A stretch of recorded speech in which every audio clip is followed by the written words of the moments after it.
최고위원회의 시작하겠습니다. 안철수 대표. 고유에서 저는 문재인 대통령에게는 사드 배치 문제 직접 설득하라고 요구했고, 자유한국당에는 안보를 포기한 보수라는 해괴한 행동 멈추고 당장 국회로 복귀하라고 촉구했습니다. 국민의 명령이 통했는지 문재인 대통령은 직접 성주 국민 설득에 나섰고, 한국당은 국회에 복귀할 태세입니다.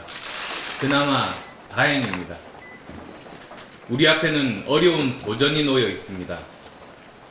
우리가 해야 할 일은 첫째, 강력한 한미동맹, 단호한 압박으로 한국의 주도권을 강화해야 합니다. 둘째, 이완된 한미동맹이 수십억 달러의 무기 구매, 방위비 분담 가중으로 귀결될 가능성에 대해서도 강력한 대책을 세워야 합니다. 셋째, 동시에 그동안 실추된 한국의 외교 주도권을 회복해내야 합니다. 이 중대한 과제 앞에 낡은 이념은 속수무책입니다. 냉정한 인식, 실질적인 해법, 유능한 전략이 필요합니다. 좌측 깜빡이 켜고 우회전하고 우측 깜빡이 켜고 좌회전하는 혼란상은 더 이상 용납되어서는 안 됩니다. 문재인 정부 더 이상 국민을 실망시키지 마십시오. 그동안의 안보 무능을 성찰하고 혁신해야 합니다. 정부의 무능한 외교 안보 라인 쇄신도 미루지 말아야만 합니다. 한반도 상황에서는 코리아 패싱이, 청와대와 여당의 증세 드라이브에서는 김동연 패싱이 나타나고 있습니다. 청와대와 여당이 정밀한 재정 설계 없이 복지 확대를 추구하더니 결국 증세에 매달리고 있습니다. 처음에는 초고소득자만 증세하니 걱정 말라고 하더니 이제는 보유세 증세까지 밀어붙이고 있습니다. 경제부총리가 보유세는 전국적으로 영향을 미치고 전 국민을 대상으로 하는 것이기 때문에 신중해야 한다며 제동을 걸었지만 여당은 무조건 증세 압박입니다. 선행돼야 할 것이 있습니다. 먼저 중앙정부부터 허리띠를 졸라매야 합니다. 공공개혁부터 해야, 모범을 보여야 국민의 협력을 얻을 수 있습니다. 둘째, 혁신과 성장의 가치를 바탕으로 재정 투입의 우선순위 설정이 필요합니다. 셋째, 복지 확대의 중장기 로드맵에 따라 지속 가능한 계획을 세워야 합니다. 그 이후에 국민적인 합의를 추구하는 것이 상식이요 책임입니다. 국민의당은 지속 가능한 예산, 당대와 미래 세대를 함께 책임지는 예산으로 재설계해내겠습니다. 김상조 공정거래위원장이 네이버 창업자인 이해진 전 의장은 스티브 잡스처럼 미래를 보는 비전을 제시하지 못했다고 평가절하했습니다. 대신에 문재인 대통령은 스티브 잡스와 같다고 아부했습니다. 정치가 기업과 기업가를 머슴으로 보는 오만함과 민낯이 그대로 드러난 겁니다. 박근혜 정부와 뭐가 다릅니까? 김상조 위원장뿐만 아니라 이 정부 전체에 퍼져있는 생각인 것 같아 심히 걱정스럽습니다. 20년 전 이건희 회장이 우리나라 기업은 이류, 행정은 삼류, 정치는 사류라고 한 적이 있습니다. 지금 수준이 한 단계씩 높아졌다고 해도 삼류가 인류를 깔본 셈입니다. 이제 더 이상 정부가 기업을 앞에서 끌고 가는 시대가 아닙니다. 이제 정부는 뒤에서 밀어줘야 합니다. 자유롭고 공정한 경쟁이 가능하도록 그 기반을 만들어주고, 불공정 행위에 대해서는 일벌백계하는 일을 해야 합니다. 문재인 정부는 구시대적인 시각부터 뜯어 고치기 바랍니다. 중소벤처기업부 장관 후보자에 대한 인사청문회가 열립니다. 박성진 후보자는 창조과학 신봉, 이승만 박정희 독재옹호, 뉴라이트 역사관, 두 자녀의 이중국적 보유, 군 허위복무 의혹뿐만 아니라 분양권 다운 계약서 거래를 통한 세금 탈루 의혹까지 제기되었습니다. 문재인 정부 인사 기준에 따르더라도 가히 적폐의 백화점이라고 불러도 손색이 없을 정도의 부적격 인사입니다. 국민의당이 차라리 야당에게 인사 추천을 요청하라며 임명 처리를 요구했지만 청와대는 박성진 후보자를 생활보수라는 어이없는 결론으로 감싸기에 급급하고 있습니다. 적폐청산을 내세워 집권한 문재인 정부가 이제 자유한국당과 손을 잡고 적폐청산은 이제 이만하면 됐다고 합의라도 한 것입니까? 그렇지 않다면 청와대 인사 추천과 검증의 총체적 부실이 또다시 확인된 만큼 청와대 인사 시스템을 차제에 즉각 교체할 것을 촉구합니다. 자유한국당의 정기국회 보이콧 철회로 국회가 정상적으로 운영되게 되어 다행입니다. 국회의원이 있어야 할 곳은 국회이고 국회의원이 싸워야 할 곳도 국회입니다.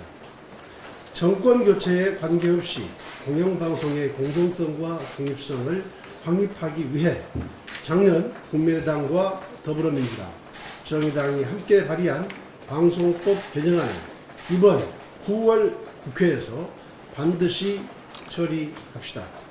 방송법 개정안 처리를 위해 민주당은 반드시 당초 합의를 지켜야 합니다. 오물쩍 넘기려고 해서는 결코 안 됩니다.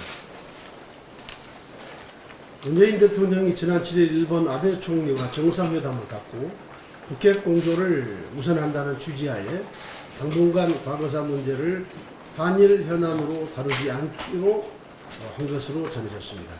그런데 일본 언론의 보도에 따르면 아베 총리는 강제징용자 피해 보상 65년 한일 청구권 협정에 따라 이미 해결됐다라고 했으며 일본군 위안부 문제에 대해서도 한일 위안부 합의의 착실한 이행을 문재인 대통령에게 요구한 것으로 알려졌습니다. 일본이 북핵 위기를 틈타 과거사 문제를 묻고 가려는 의도를 노골적으로 드러낸 것입니다. 이것이 사실이라면 문재인 정부의 무능한 외교가 또다시 드러난 것으로 코리아 패싱도 모자라서 과거사 패싱까지 하겠다는 것과 다름없습니다. 내치에서의 실패는 선거를 통해 국민으로부터 심판받으면 그만이지만 외교의 실수는 두고두고 국가와 국민 모두에게 막대한 손해를 끼칩니다.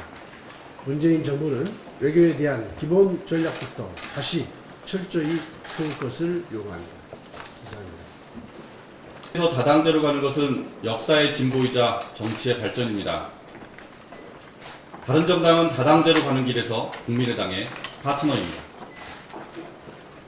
자유한국당과 민주당 이 두 거대 양당은 국민의당과 바른정당을 흔들어서 다시 양당 체제 복귀를 꿈꾸고 있습니다. 바른정당이 무너지면 그 다음 차례는 국민의당이 되지 말란 법이 없습니다. 국민의당이 다당제 정착의 파트너인 바른정당의 어려움을 보고만 있어서는 안 되겠습니다. 바른정당이 어려움을 이겨내고 다시 우뚝 서기를 응원합니다. 최근 미성년자들의 잔혹한 범죄가 연달아 발생하고 있습니다. 미성년자들의 처벌을 강화하기 위해 소년법 개정안이 제출되어 있습니다. 또 형사 미성년자 기준 연령을 14세에서 12세로 낮추는 형법 개정안도 제출되어 있습니다. 2003년 헌법재판소가 형사 미성년자 연령에 대한 합헌 판결을 할 때 소수 의견이 있었습니다. 12세 미만의 청소년 범죄가 증가하는 추세에 있음에도 불구하고 국가가 아무런 조치를 취하지 않는 것은 범죄 피해자 보호 의무를 저버린 것이다. 이렇게 말한 바가 있습니다. 공감입니다. 변하는 추세에 맞춰서 관련법이 개정될 필요는 있습니다. 그런데 과연 우리 어른들과 우리 사회는 이런 상황에서 무죄입니까?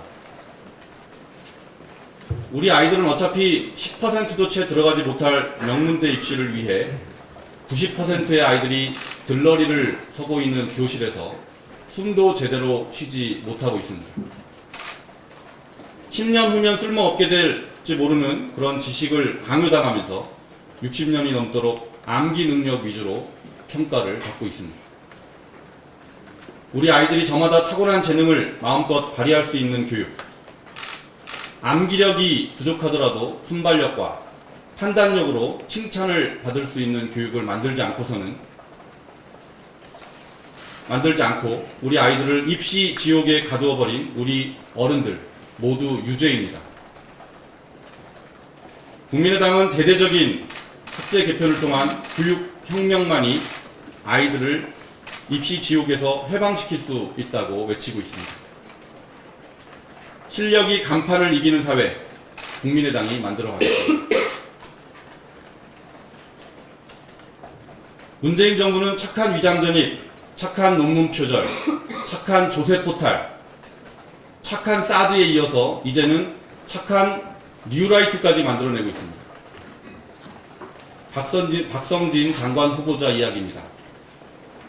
박성진 후보자는 역사관에 대한 공격을 받자 역사에 무지했다며 변명을 하지만 비겁한 거짓말입니다. 박 후보자는 대표적 뉴라이트 학자인 이영훈 교수를 초대하는 과정에서 동료 교수들이 반대를 하자 학문의 자유에 대한 억압이다 이렇게 몰아붙였다는 동료 교수의 증언이 나왔습니다. 장관 자리를 위해서라면 자기 부정도 서슴지 않고 양심마저 파는 사람이 장관 자리를 차지하는 것은 국가적인 재앙입니다. 적폐마저 착한 적폐로 만드는 것입니다. 문재인 대통령은 부디 쓸데없는 고집 그만 부리고 박성진 후보자에 대한 지명을 철회하기 바랍니다. 이상입니다. 8개월 앞으로 다가왔습니다. 지난 1일 경기도의 추경 예산안을 심의하는 과정에서 경기도의회 경제과학기술위원회는 남경필 경기도지사의 역점사업인 일하는 청년 시리즈 예산 205억 5천만 원 전액을 삭감하여 예산결산특별위원회에 넘겼습니다. 일하는 청년 시리즈는 도내 중소기업에 근무한 청년 근로자가 10년간 매달 일정액을 적립 시 경기도도 동일한 금액을 매칭 펀드 방식으로 지원해 1억 원의 자산이 형성될 수 있도록 돕는 예산입니다. 또한 이 예산은 중소기업의 청년 고용 안정을 위해 청년연금, 청년 마이스터 통장, 청년 복지 포인트의 3가지 사업을 추진하는데 사용될 예정이었으나 더불어민주당 경기도 의원들을 중심으로 청년 예산 전액 삭감이 이루어진 것입니다. 예산심의 과정 등에서 민주당 의원들은 임기가 얼마 남지 않은 상황에서 선거를 앞두고 부적절한 정책을 내놨다며 남지사가 실수하는 것이라고 거칠게 비난했습니다. 또한 사단법인 청년과 미래, 청년이 만드는 세상 등의 관련 대학생 및 청년단체의 반발이 심하자 예산 삭감 이유에 대해서 청년연금의 경우 10년이 넘게 걸리는 사업인데 중기지방재정계획에 제대로 반영되지 않았고 보건복지부와의 협의도 마무리되지 않는 등 남지사의 내년 도지사 선거를 위해 졸속으로 사업이 계획됐다고 예산 삭감 이유를 설명했습니다. 이에 대해 경기도 내 17개 대학 총학생회가 참여한 경기도 대학생협의회는 8일 보도자료를 통해서 도의회 경제과학기술위원회의 이번 결정은 시대에 역행하는 것이라며 청년정책 예산의 삭감이 결정된 이후 청년들을 위한 자신의 차선의 정책이 있는 것인지 알 수 없다고 맞대응과 비난을 가했습니다. 대한민국의 미래인 청년 예산은 일녀 삼녀의 구도 속에서 당리당략을 내세울 정치적 이념적 문제가 아닙니다. 경기도의회 예산위는 이 문제를 두고 열띤 경론을 벌이고 있는 상황으로 11일 오늘 표결을 통해서 결정하겠다는 의견을 제시했습니다. 이번 사태는 비단 경기도의 일만이 아닙니다. 지방선거를 앞두고 전국적인 현상으로 확산되지 않기를 우려하는 의미에서 경고합니다. 국가와 사회에 대한 불신과 불만이 가득한 기득권의 이해관계로 청년들을 대하지 마시기 바랍니다. 일하는 청년 시리즈 예산뿐만 아니라 청년 일자리 예산은 초당적 차원에서 반드시 통과시켜야 하는 시대적 소명이다. 청년들의 삶과 부합된 생존 직결의 문제입니다. 펫솔루션으로 청년 유권자들에게 보여주기 위한 공약이 아닌 국가와 사회를 짊어지고 나갈 내일의 희망들인 청년들이 나침반을 가지고 대한민국을 위해 항해해 나갈 수 있는 말 그대로의 청년 정책입니다. 문재인 정부가 지난 7월 일자리 추경 예산을 통과시키기 위해서 국회에서 국민들을 상대로 읍소하던 것과 180도 다른 논리를 펴는 경기도의회 민주당 의원들의 작품의 형태는 민주당의 파멸과 더불어 청년들의 희망을 짓밟는 만행입니다. 남경필 지사는 임기 동안 내내 소위 연정을 주장하며 소통과 협치를 앞장서서 실행해온 정치가이자 행정가입니다. 임기 말에 이르러 연정 자체를 배반하는 경기도 의회 민주당 의원들의 행위는 경기도 청년들에 대한 배신 행위이자 배임 행위라 하지 않을 수 없습니다. 형법상 배임 행위를 논하기 전에 내년 지방선거를 10개월여, 현재는 8개월여 앞두고 자기들만의 기득권 유지를 위한 배부른 정당의 잔치가 전국적으로 확산되지 않기를 기대하며 경기도의회 더불어민주당 의원들은 갖은 구차한 궤변을 걷어치우고 남경필 지사와 청년들이 공감대 아래 진정성 있게 추진되어 온 일하는 청년 시리즈 정책 예산을 선거에 이용하지 말고 즉각 부활시킬 것을 강력히 촉구하는 바입니다. 감사합니다. 다음은 무한당사에서 국민의당 제2창당위원회 편판식이 있었습니다. 김태일, 오승영 위원장님을 주축으로 당의 혁신 작업이 본격적으로 시작될 것입니다. 국민의당은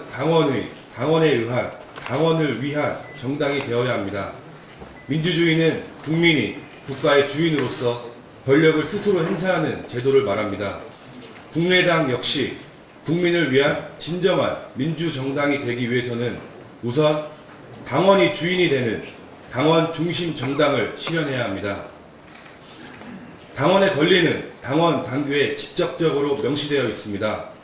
당원은 선출직 당직자 및 당 소속 공직자를 소환할 권리, 당의 중요 정책 등에 대해 질문할 권리와 발언할 권리, 또한 당의 의사결정에 참여할 권리를 가지고 있습니다. 그러나 명시되어 있는 규정에도 불구하고 지금 당원들은 당사를 방문하거나 전화를 하는 것 이외에는 어떻게 권리를 행사할 수 있는지 방법을 모르는 것이 현실입니다. 혁신은 멀리 있는 것이 아닙니다. 이전에 없던 새로운 것을 만들어내는 것도 혁신이지만 기존의 것을 보완하여 새로운 의미를 갖게 하는 것도 혁신입니다. 국민의당 청년위원회가 먼저 나서겠습니다. 청년 당원들의 권리를 보장하기 위하여 청년 발언권, 청년 질문권 등을 통해 적극적으로 당의 의견을 개진하고 의사결정에 참여할 수 있도록 구체적인 방안을 마련할 것입니다. 이상입니다.